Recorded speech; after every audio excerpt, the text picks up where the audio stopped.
جنید لاہور کے مضافاتی علاقے میں ایک پرانے بوسیدہ مکان میں رہتا تھا۔ اس کا تعلق ایک متوسط مگر محنتی گھرانے سے تھا۔ والد ایک درزی کی دکان پر کام کرتے اور ماں لوگوں کے گھروں میں کام کر کے گھر چلاتی تھی۔ غربت ان کے در و دیوار سے صاف جھلکتی تھی، مگر جنید کی آنکھوں میں کچھ اور ہی چمک تھی۔ وہ چمک جو اکثر ان بچوں کی ہوتی ہے جو خوابوں کو حالات کے رحم و کرم پر نہیں چھوڑتے۔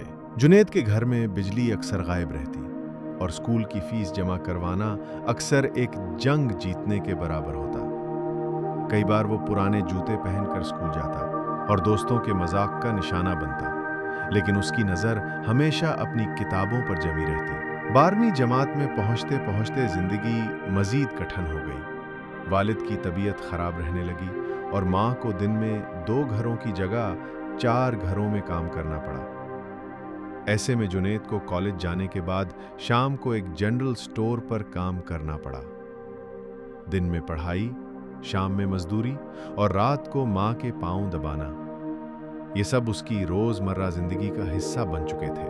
ایک دن اسکول میں لیکچرر نے پوچھا، تم سب میں سے کون اپنی زندگی میں فرق لانا چاہتا ہے؟ باقی بچے خاموش تھے، مگر جنید نے ہاتھ بلند کر کے کہا، سر، میں روشنی بننا چاہتا ہوں، ان لوگوں کے لیے جو اندھیروں میں رہتے ہیں۔ اس دن سے جنید نے عزم کر لیا کہ وہ اپنی زندگی کو محض گزارے گا نہیں، بلکہ اسے مثال بنائے گا۔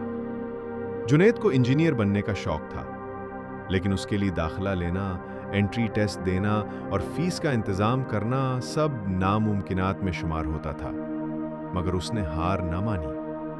وہ دن رات تیاری کرتا، یوٹیوب پر مفت لیکچرز دیکھتا، پرانی کتابیں دوستوں سے مانگ کر لاتا اور چھوٹے سے موبائل پر ہر وہ چیز پڑھتا جو کسی بڑے ادارے کے طالب علم پڑھتا۔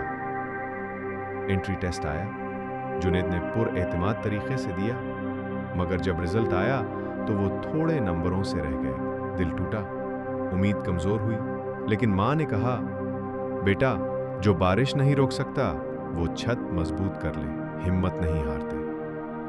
یہ جملہ اس کے دل میں اتر گیا۔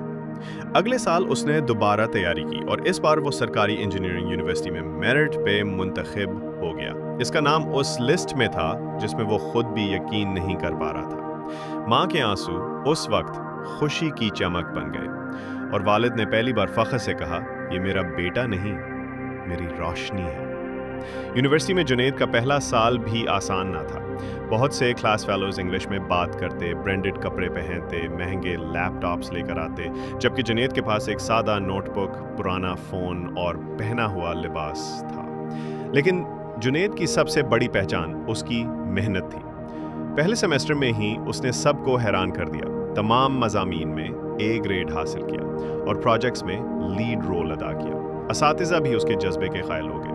تیسرے سال میں یونیورسٹی نے ایک رورل ٹیکنالوجی چیلنج رکھا، جس میں طلبہ کو دیہی علاقوں کے لیے سادہ مگر مفید ٹیکنالوجی بنانی تھی۔ جنید نے اپنی ٹیم کے ساتھ مل کر ایک سستے اور سادہ واٹر فلٹریشن سسٹم بنایا جسے گاؤں میں استعمال کیا جا سکتا تھا۔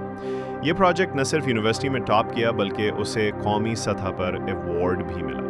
گریجویشن کے بعد جنید نے ایک اچھی ملازمت حاصل کی، لیکن اس نے وہ پیسہ صرف اپنے لیے نہیں بلکہ ان سب کے لیے خرچ کرنا شروع کیا جنہیں وہ اندھیروں میں رہنے والے کہتا تھا۔ اس نے اپنے علاقے میں ایک فری ٹیوٹر سینٹر قائم کیا جہاں وہ خود بھی روز شام میں بچوں کو پڑھاتا۔ اس نے اپنے گاؤں میں ایک لائبریری بنائی جہاں وہ تمام وہ کتابیں رکھتا تھا جن سے کبھی اس نے خود پڑھا تھا۔ اس نے اپنی یونیورسٹی کے دوستوں کو بھی شامل کیا اور آہستہ آہستہ اس کا ہلکا اثر بڑھتا گیا۔ ایک دن اس کے اسکول کے پرنسپل نے اس سے مدعو کیا اور جب اس نے چھوٹے بچوں سے اپنی کہانی شیئر کی تو پورا اسکول تالیاں بجاتا رہا۔ جنید کی زندگی ہمیں سکھاتی ہے کہ اندھیرے کتنے ہی گہرے کیوں نہ ہوں، اگر دل میں امید اور قدموں میں ہمت ہو تو روشنی تک پہنچنا ممکن ہے۔